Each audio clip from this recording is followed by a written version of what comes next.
एक सेठ सिटानी के 7 बेटा और 7 बहुएं थी और एक बेटी थी।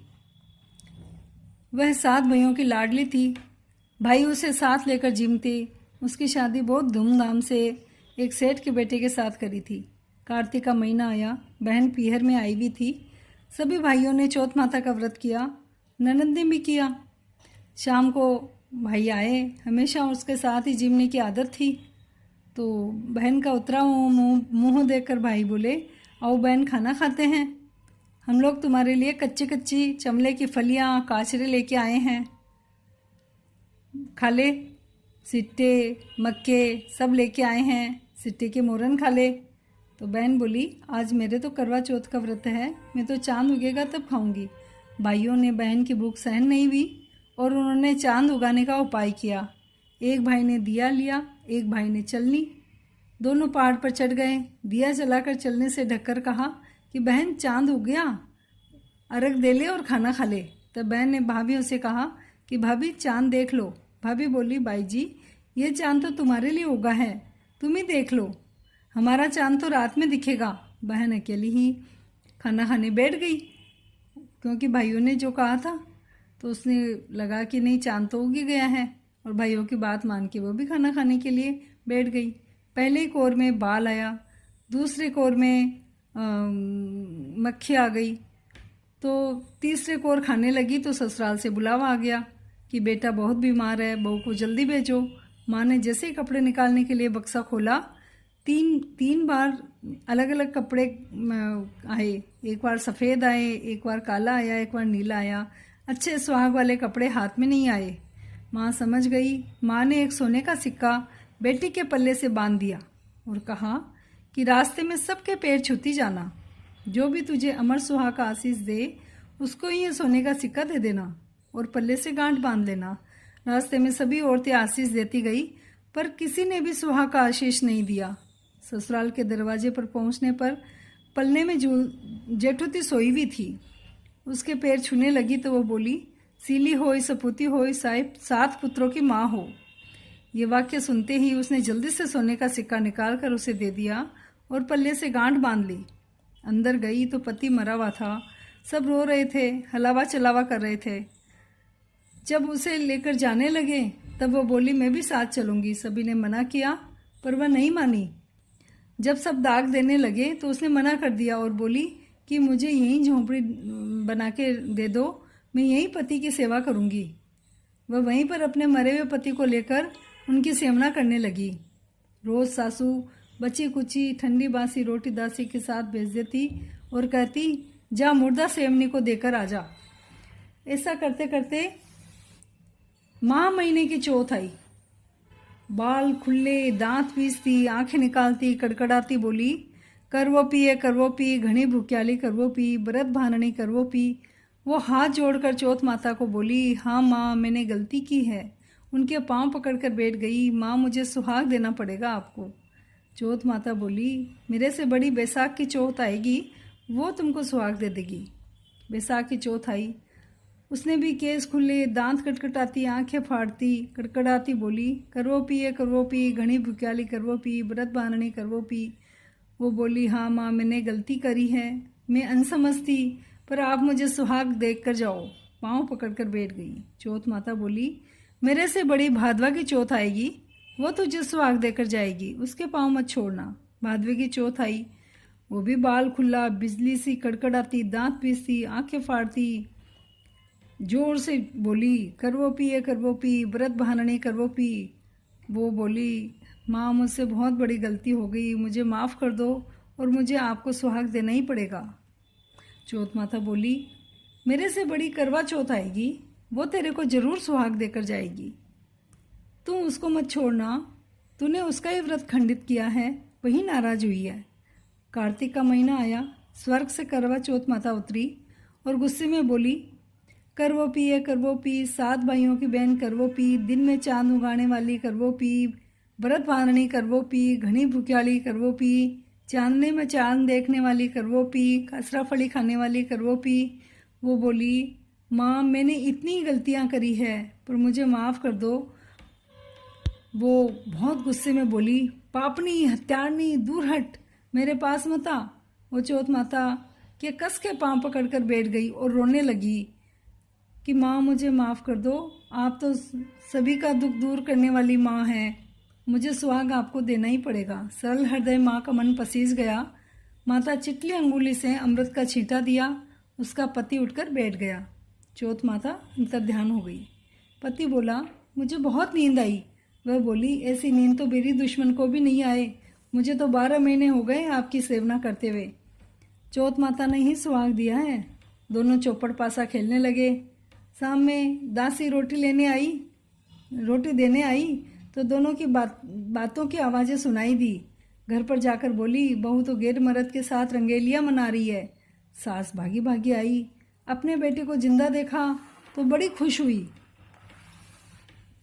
खुश होके वो तो बोली कि अरे ये सब क्या हो गया, और पूछने लगी कि ये कैसे हुआ। बहू ने सभी बातें बताई और कहा, ये सब चौथ माता के प्रभाव से हुआ है। वह सासू जी के पैर छूने लगी और सास ने उसे अमर सुहाग का आशीष दिया।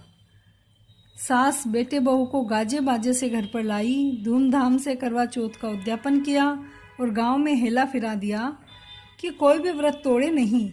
हे चौथ माता, जैसा सुहाग उसको दिया वैसा सबको देना, और जैसा उसका उजाड़ा वैसा किसी का मत उजाड़ना। घटती हो तो पूरी करना, पूरी को परवान चढ़ाना। एक गांव में एक सेठ सेठानी रहते थे। उनके कोई संतान नहीं हुई। वो बहुत दुखी रहते थे। एक बार सेठानी पड़ोस के घर में गई। वहाँ सभी तिलचौथ की पूजा कर रहे थे, कहानी कह रहे थे। सेठानी ने पूछा, इस पूजा से क्या फल होता है? सभी ने कहा, तिलचौथ का व्रत करने से संतान होती है, अन्न धन सुख संपत्ति सभी होते हैं। तब सेठानी बोली, यदि मेरे संतान हो जाए तो मैं भी व्रत करूंगी और 1.25 सेर का तिलकुटा चढ़ाऊंगी। उसी दिन से सेठानी के दिन रह गए और 9वें महीने में बेटा हो गया, पर उसने तिलकुटा नहीं चढ़ाया। जब बेटा बड़ा हो गया तो 2.5 सेर का चढ़ा दूंगी। बेटा बड़ा हो गया, फिर भी तिलकुटा नहीं चढ़ाया। जब उसका विवाह होगा तब 5 सेर का चढ़ाऊंगी। बेटे की सगाई कर दी। लग्न मंडप में फेरे होने लगे, लेकिन भाग्यवश सेठानी फिर चौथ माता के तिलकुटे का भोग लगाना भूल गई। तब चौथ माता और विंध्याक जी आपस में विचार करने लगे कि सेठानी का बेटा हुआ, जब से तिलकुटा बोली और चढ़ाया नहीं, इसे पर्चा देना चाहिए। अब दोनों पति पत्नी फेरे में बैठे, दूल्हा दुल्हन, और अभी 3 ही फेरे हुए थे कि चौथ माता जी आए और बींद को उठाकर पीपल के पेड़ पर छिपा दिया। बींद को गायब हुआ देख शादी के घर में कोहराम मच गया, हो हल्ला हो गया कि बींद कहाँ गया। घर में देखा कहीं नहीं मिला, आसपास में देखा, गांव में देखा, मिला ही नहीं। बारात वापस आ गई। वह कन्या रोज कुएं पर सहेलियों के साथ पानी भरने जाती तो पीपल पर बैठा उसका पति बोलता, आओ मेरी अधब्याही नार आओ। वह सुनकर कन्या घर आ गई। दूसरे दिन गई तो वही आवाज़ सुनाई दी। वह धीरे धीरे सूखने लगी। माँ बाप ने पूछा तो उसने सारी बात बताई। यह सुनकर सभी परिवारजन वहाँ पहुँचे और देखा तो वहीं जवाई राजा बैठे थे जिसने बिटिया से अधफेरे खाए थे। सभी ने पूछा कि आप इतने दिनों से यहाँ क्यों बैठे हो, इसका क्या कारण है? तब वो बोले कि मैं तो चौथ माता विनायक जी की गिरवी बैठा हूँ। मेरी माँ मेरे हुए से पहले तिलकुटा बोली। मेरी शादी हुई, जब वह बोलती गई पर तिलकुटा चढ़ाया नहीं, जिससे चौथ माता विनायक जी मुझे उठा लिया। अब आप मेरे माँ बाप से जाकर कहो कि तिलकुटा चढ़ाए। फिर लड़की के माँ बाप ने सेठ सेठानी को जाकर पूरी बात बताई। सेठ सेठानी वहाँ गए और चौथ माता विनायक जी के पैर पड़े और 1.25 मन का तिलकुटा बोला, बींद को छुड़ाया, वापस शादी करी और बेटे बहू के साथ घर आए और चौथ माता के तिलकुटा चढ़ाया, पूरे गांव में बंटवाया, व्रत किया। हे चौथ माता, उस सेठानी के बेटा दिया जैसा सबको देना और उसे उठाया जैसे किसी को मत उठाना। भूल चूक माफ करना, घटती हो तो पूरी करना, पूरी को परवान चढ़ाना। 2 देवरानी जेठानी थी। जेठानी के पास बहुत धन था, देवरानी गरीब थी। देवरानी भगवान गणेश की बहुत आराधना करती थी। वह अपनी जेठानी के घर रोज आटा पीसने के लिए जाती थी। जिस कपड़े से आटा छानती थी वह कपड़ा घर लाकर पानी में धोती और अपने पति को घोलकर पिला देती। एक दिन देवरानी जेठानी के बच्चों ने देख लिया। वह अपनी माँ से बोले कि माँ चाची तो अपने घर आटे का कपड़ा ले जाकर चाचा जी को घोलकर पिला देती है। इस पर जेठानी ने देवरानी को कहा, घर जाओ तो आटा छानने का कपड़ा यहीं रख कर जाया करो। देवरानी ने वैसा ही किया। घर गई तो उसका पति बोला, मुझे आटा घोलकर पिला दो। देवरानी बोली, आज उसने आटा छानने का कपड़ा वहीं रख लिया है, इसलिए मेरे पास आपको खिलाने के लिए कुछ भी नहीं है। उस दिन उसके पति ने भूख से मरते हुए गुस्से में होकर उसको लकड़ी से मारा। तकदीर से उस दिन चौथ माता का व्रत था। श्री गणेश और चौथ को स्मरण करती हुई वह भूखी ही सो गई। थोड़ी देर बाद गणेश जी ने आकर कहा कि आज तो तिल चौथ है और तू भूखी ही क्यों सो रही है। तब देवरानी ने सारा वृतांत कह सुनाया। तब भगवान बोले कि आज मैंने तिल चौथ होने के कारण बहुत तिलकुट्टा खाया है, निपटने का मन है तो कहाँ जाऊं। उसको गुस्सा तो बहुत आ रखा था और वो गुस्से में बोली, महाराज जगह पड़ी है, जहाँ चाहे जहाँ चले जाओ। गणेश जी ने सारा घर भर दिया। निपटने जाकर बोले, पूछो कहाँ। फिर वो गुस्से में बोली कि मेरा लिलाड़ पड़ा है, पहुँच लो। गणेश जी पहुँच कर चले गए। थोड़ी देर बाद उसने उठकर देखा, सुबह हुई तो देखा कि पूरा घर हीरे मोती से जगमग कर रहा था। सारा सिर और उसका सर सोने की आभा से चमक रहा था। उसके ललाट पर सूरज के चमक जैसा सोना वो हो रखा था, जो गणेश जी पहुँच के गए थे। धन को बटेरने में देर हो गई, इसलिए जेठानी के नहीं जा सकी। पूरी झोंपड़ी क्या, उसके तो महल बन गया था। झोंपड़ी तो हट गई थी और बहुत बड़ा महल बन गया था गणेश जी की कृपा से। जेठानी ने अपने बच्चों को चाची के घर देखने के लिए भेजा कि चाची क्यों नहीं आई। बच्चों ने आकर देखा तो वहाँ पे हीरे मोती का ढेर लगा था। तब बच्चों ने आकर अपनी माता से कहा, माँ चाची के तो झोंपड़ी नहीं, बहुत बड़ा महल हो गया, अपने घर से बड़ा, और बहुत सारा धन हो गया है। जेठानी भागी भागी देवरानी के पास आई और पूछा कि इतना धन कैसे हुआ। बोली वाली देवरानी ने सारी घटना सच सच बता दी। इतना सुनकर जेठानी अपने घर आई और अपने पति से बोली, मुझे लकड़ी से मारो। देवरानी को देवर जी ने बहुत मारा, इसलिए उसके बहुत धन हो गया। उसका पति बोला, तू धन की भूखी क्यों मार खाती है। लेकिन वह नहीं मानी और बहुत मार खाकर अपने मकान को खाली करके श्री गणेश जी का सुमरन करके सो गई। गणेश जी महाराज आए और कहने लगे, फालतू में मार खाने वाली, उठ और मुझे बता कि मैं कहाँ निमटने जाऊँ। तब वो बोली, मेरी देवरानी का तो छोटा सा मकान था, मेरे तो बहुत बड़ा मकान है, जहाँ इच्छा हो वहीं चले जाओ। और गणेश जी ने निमटना कर लिया। अब बोले, पूछूं कहाँ। वह बोले, मेरे ललाड़ पड़ा है। पूछ कर चले गए। थोड़ी देर में उसने उठकर देखा तो सारा घर सड़ रहा था, बदबू ही बदबू आ रही थी। तब वो बोली, हे गणेश जी महाराज, आपने मेरे साथ छल किया है।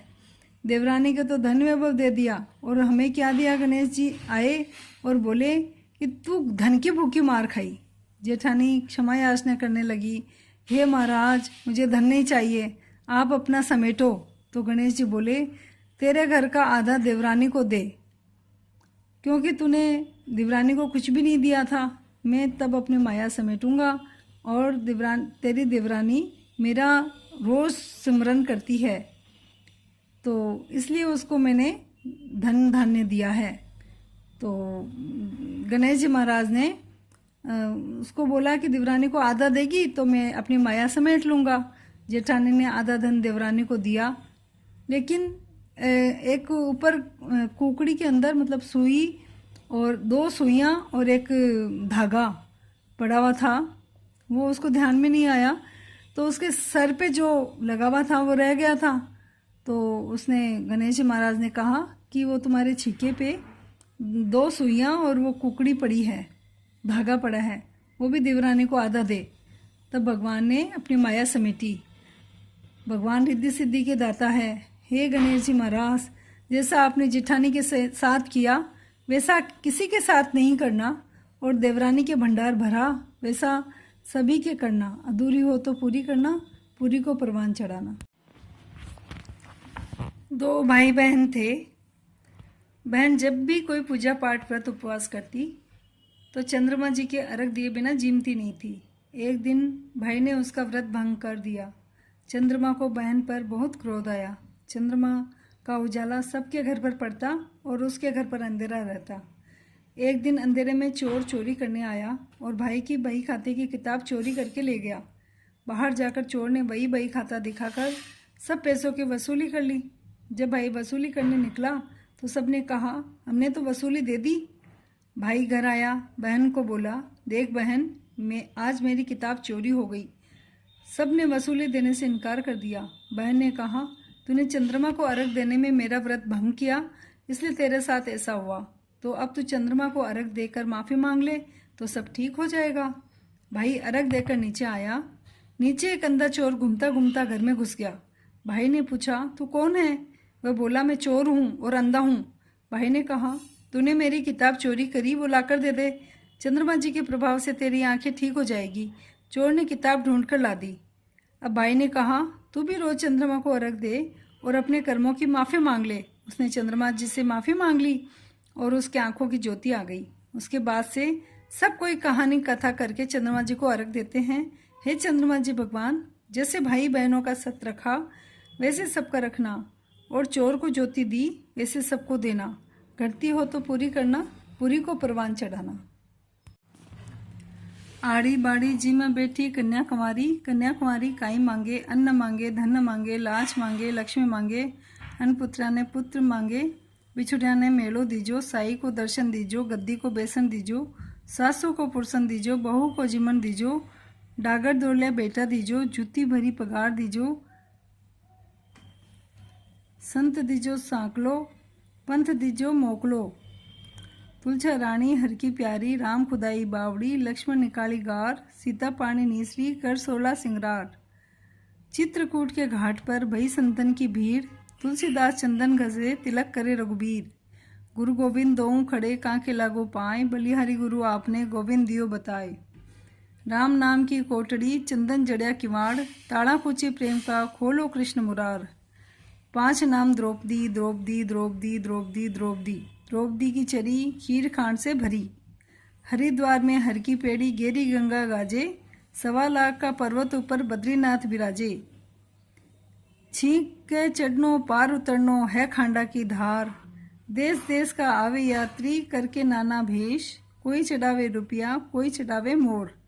मैं तो खाली शीश नवाऊं, दोनों हाथा जोड़, उठ प्रभात सूरज मनाऊं, नारायण की भक्ति पाऊं। चंदन की चौकी मोतियां को हार, सूरज जी राणा देरा भरतार। सेज विनायक सेज अंगारा, कुंडा कांकना सोनारा बांकड़ा। धुन धुंदाला सूंठ सुंडाला, ओछी पिंड्या कमण गारा। विश्राम वीर ओडावे चीर, पोता बहु रांदी राबड़ी, दोयता बहु रांदी खीर। मीठी लागे राबड़ी, खाटी लागे खीर। थाके मारे विश्राम देवता, सदाई को सीर।